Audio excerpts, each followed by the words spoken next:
Breaking news చూస్తున్నాం. BJP రాష్ట్ర సంస్థాగత ఎన్నికలకు నోటిఫికేషన్ విడుదల చేసింది. ఏపీ, తెలంగాణ రాష్ట్రాల్లో పార్టీ రాష్ట్ర అధ్యక్షుల ఎన్నిక కోసం అధిష్టానం కసరత్తు చేస్తుంది. నేడు రెండు రాష్ట్రాల్లో అభ్యర్థుల నుంచి నామినేషన్ల స్వీకరణ, ఉపసంహరణ ప్రక్రియ కొనసాగనుంది. ఏపీలో ఉదయం 11 గంటల నుంచి మధ్యాహ్నం 1 గంట వరకు బీజేపీ రాష్ట్ర అధ్యక్షుడితో పాటు జాతీయ కౌన్సిల్ మెంబర్స్ కోసం నామినేషన్లు స్వీకరిస్తారు. ఇక మధ్యాహ్నం 1 గంట నుంచి 2 గంటల వరకు నామినేషన్ల పరిశీలన ఉంటుంది.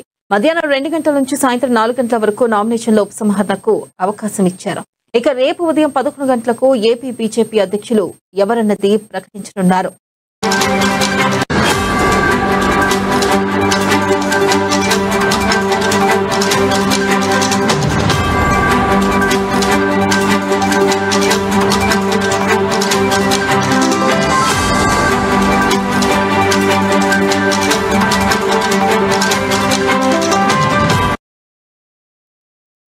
బ్రేకింగ్ న్యూస్ చూస్తున్నాం. బీజేపీ రాష్ట్ర సంస్థాగత ఎన్నికలకు నోటిఫికేషన్ విడుదల చేసింది. ఇక ఏపీ, తెలంగాణ రాష్ట్రాల్లో పార్టీ రాష్ట్ర అధ్యక్షుల ఎన్నిక కోసం అధిష్టానం కసరత్తు చేస్తుంది.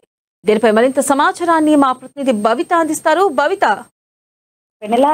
ఈ రోజు ఎటకేలకు తెలంగాణ బీజేపీ అధ్యక్ష పదవి ఎవరిని వారిస్తుందా అని చెప్పేసి ఒక ఉత్కంఠకు తెరపడే అవకాశం అయితే దగ్గరలోనే ఉందని చెప్పేసి మనం చెప్పుకోవచ్చు. దీనికి సంబంధించి తెలంగాణ అధ్యక్ష పదవికి సంబంధించి బీజేపీ నిన్న ఎన్నికల అధికారి నోటిఫికేషన్ జారీ చేశారు. అయితే ఈ రోజు నామినేషన్లు స్వీకరణ కార్యక్రమం ఉంది. అయితే ఈ రోజు ఉదయం 11 గంటల నుంచి మధ్యాహ్నం 1 గంట వరకు నామినేషన్లు స్వీకరిస్తారు. అయితే ఎవరు అధ్యక్ష పదవి కోసము ఆశావాహులు ఉన్నారో వాళ్ళందరూ కూడా నామినేషన్ వేసుకునే అవకాశం కల్పించింది. అయితే ఈ రేస్ లో చాలా మంది ఉన్నట్టుగా ఇప్పటికే మనకు తెలుస్తుంది. అయితే ఇప్పటికే అధ్యక్ష పదవి కోసము ఢిల్లీ స్థాయిలో కూడా లాబింగ్ చేశారు, మాకు అధ్యక్ష పదవి కావాలి అని చెప్పి. అయితే ప్రస్తుతం ఉన్నటువంటి వాళ్ళలో ఈటెల రాజేందర్ తో పాటు ఎమ్మెల్సీ రామచంద్రరావు, తో పాటు కిషన్ రెడ్డి, అంతేకాకుండా ధర్మపురి అరవింద్, ఇంకా లేడీస్ కోటాలో కనుక ఒకవేళ అధ్యక్ష పదవి ఇవ్వాల్సి అనుకుంటే డీకే అరుణ పేర్లు అయితే తెరపైకి వస్తున్న సందర్భం కనబడుతుంది. అయితే గత కొంతకాలంగా తెలంగాణలో బీసీలకు అధ్యక్ష పదవి ఇవ్వాలని చెప్పేసి జరుగుతున్న చర్చల సందర్భంగా అధ్యక్ష పదవి బీసీలకు ఇస్తారా, లేదంటే ఒకవేళ మహిళకు BC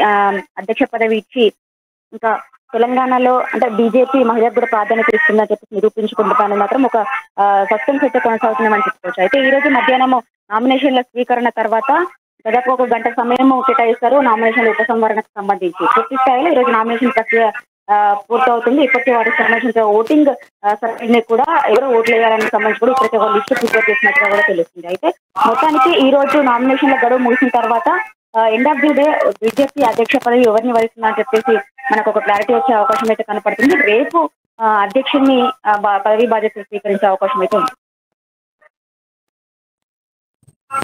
right Bhavita, thank you.